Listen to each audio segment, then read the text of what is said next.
मी राहायला आपटेनगरलाच आहे. तर मला सांगायची माहिती अशी की माझ्या मिसेसला त्रास व्हायचा मासिक पाळीमध्ये. म्हणजे लिटरली मी यूट्यूबवर सर्च करून की बाबा तिला चॉकलेट दिले की थोडा त्रास कमी वाटतं असं व्हायचं. मग मी 300-400 रुपये चॉकलेट दर महिन्यात तिला द्यायचो मी की रोज एक तू कॅडबरी खात जा, तुला त्रास कमी होईल म्हणून. तर असं बोलता होता जे माझे मित्र आहेत त्यांच्याशी चर्चा करताना त्यांनी मला सांगितले की माझी मिसेस म्हणजे स्नेहलताई ही असंच करतात आणि त्यांच्याकडून तू एक हा प्रोडक्ट वापरून बघ, देऊन बघ. तर मी तो प्रोडक्ट दिला घरामध्ये तुला. हां तर मॅडम, हां शीतल लोहार मॅडमने मला हा प्रोडक्ट दिला.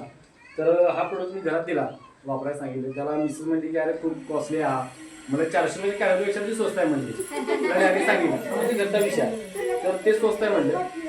पहिला महिना वापरला तर तिला 50% त्रास कमी झाला, सांगायचं म्हणजे 50%. नाही तर घरात कसं होते पूर्ण एक 4 दिवस ते वातावरण पूर्ण झोपूनच असते, चिडचिड करणे, पाय दुखणे. मी संध्याकाळी गरम पाण्याची पिशवी असताना ती खेळते पायावरती, एवढं करत होतो. तर ते 2 महिने झाले वापरवलं पॅड, तर टोटली त्रास पूर्ण कमी आहे. मग माझे 400 कॅडबरी वाचला असा विषय नाही. तर छान आहे, इफेक्ट चांगला वाटला म्हणून मी नक्कीच ॲक्टिंग केली. आलो बघायला की बाबा खरोखर काय तुमचं हे सिस्टम आहे बघा. त्यासाठी मग ते मला त्याचा अनुभव चांगला आला म्हणून मी आलो ॲक्टिंग करायला.